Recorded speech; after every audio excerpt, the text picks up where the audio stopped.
जय माता दी भक्तों, नवरात्रि एक विशेष पर्व है। नमस्कार दोस्तों, स्वागत है आपका हमारे YouTube चैनल भक्ति सागर प्रीमियम में। आज हम आपसे बात करेंगे हिंदू धर्म की सबसे पवित्र पर्वों में से एक चैत्र नवरात्रि के बारे में। चैत्र नवरात्रि का हिंदू धर्म में क्या महत्व है, क्यों हम हर साल इसे इतनी श्रद्धा और आस्था के साथ मनाते हैं, आइए जानते हैं इसके पीछे की कहानियाँ, धार्मिक महत्व और वैज्ञानिक पहलुओं को। चैत्र नवरात्रि की जड़ें पौराणिक कथाओं और धर्मशास्त्रों में गहराई से जुड़ी हुई हैं। ऐसा माना जाता है कि इस समय देवी दुर्गा ने महिषासुर नामक राक्षस से युद्ध कर अधर्म और अन्याय का अंत किया था। 9 दिनों तक चली इस महायुद्ध में देवी ने अपने विभिन्न रूपों में महिषासुर का संहार किया और 10वें दिन, जिसे विजयादशमी कहते हैं, बुराई पर अच्छाई की जीत हुई।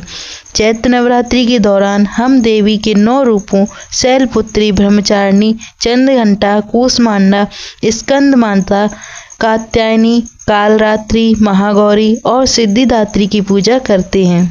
प्राचीन मान्यता है कि यह समय आत्मशुद्धि और देवी दुर्गा की आराधना का है।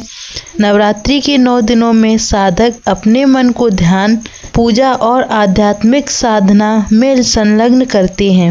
यह न केवल हमारे भीतर की नकारात्मकताओं का नाश करने का समय होता है, बल्कि यह प्रकृति से जुड़े रहने का एक तरीका है। अब सवाल उठता है कि चैत्र नवरात्रि का धार्मिक महत्व क्या है। चैत्र नवरात्रि हिंदू कैलेंडर के पहले महीने चैत्र में मनाई जाती है, इसलिए इसे चैत्र नवरात्रि कहा जाता है। इस समय को ब्रह्मांडीय ऊर्जा के जागरण का समय भी माना जाता है। यह वसंत ऋतु का प्रारंभ भी है, जब नई फसलें उगती हैं और प्रकृति में नई ऊर्जा का संचार होता है। चैत्र नवरात्रि से हिंदू नववर्ष की शुरुआत होती है, जिसे गुड़ी पड़वा या विक्रम संवत भी कहा जाता है। इस पर्व को केवल भारत में ही नहीं, अपितु पूरी दुनिया में फैले हिंदू समुदाय द्वारा बड़े हर्षोल्लास के साथ मनाया जाता है। धार्मिक और पौराणिक मान्यताओं के साथ साथ चैत्र नवरात्रि का एक वैज्ञानिक और स्वास्थ्य से जुड़ा पहलू भी है। बसंत ऋतु की शुरुआत में शरीर में कई बदलाव होते हैं। मौसम में बदलाव के कारण हमारी पाचन शक्ति भी प्रभावित होती है, इसलिए इस समय उपवास रखना हमारे शरीर के लिए लाभदायक माना जाता है। उपवास के दौरान शरीर को डिटॉक्स करने का मौका मिलता है, जिससे हम नई ऊर्जा से भर जाते हैं। इसलिए नवरात्रि के दौरान उपवास और सात्विक भोजन का महत्व और भी बढ़ जाता है। नवरात्रि के 9 दिन देवी दुर्गा के 9 रूपों की पूजा अर्चना के लिए समर्पित होते हैं। हर दिन देवी के एक विशिष्ट रूप की आराधना की जाती है, जो जीवन के अलग अलग पहलुओं का प्रतीक है। पहले दिन शैलपुत्री की पूजा होती है, जो पर्वतों की देवी मानी जाती हैं और जीवन में स्थिरता का प्रतीक है। दूसरे दिन ब्रह्मचारिणी की पूजा होती है, जो कठोर तप और संयम की देवी हैं। इसी तरह 9 दिनों में हर देवी एक विशेष शक्ति और जीवन के एक महत्वपूर्ण सिद्धांत का प्रतिनिधित्व करती हैं। चैत्र नवरात्रि को भारत के अलग अलग हिस्सों में अलग अलग तरीकों से मनाया जाता है। उत्तर भारत में देवी दुर्गा की पूजा और कन्या पूजन का विशेष महत्व है। वहीं महाराष्ट्र में गुड़ी पड़वा के रूप में नए साल की शुरुआत होती है। पश्चिम बंगाल में भी नवरात्रि को बड़ी धूमधाम से मनाया जाता है।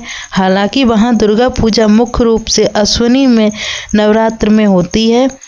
हर क्षेत्र में अपनी परंपराएं और रीति रिवाज होते हैं, जो इस पर्व को और भी रंगीन बनाते हैं।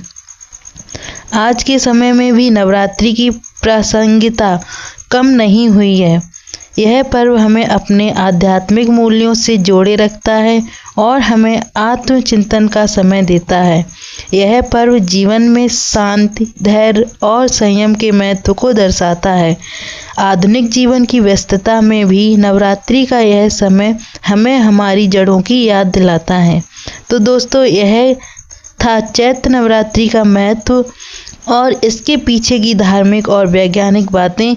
यह पर्व हमें न केवल देवी की शक्ति का स्मरण कराता है, बल्कि हमें अपने अंदर की बुराइयों का नाश कर अच्छे मार्ग पर चलने के लिए प्रेरित भी करता है।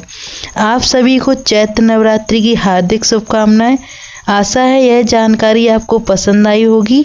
अगर आपको यह वीडियो अच्छा लगे तो इसे लाइक और शेयर करें और हमारे चैनल भक्ति सागर प्रीमियम को सब्सक्राइब करना ना भूलें। शुभ नवरात्रि। जय माता दी। धन्यवाद।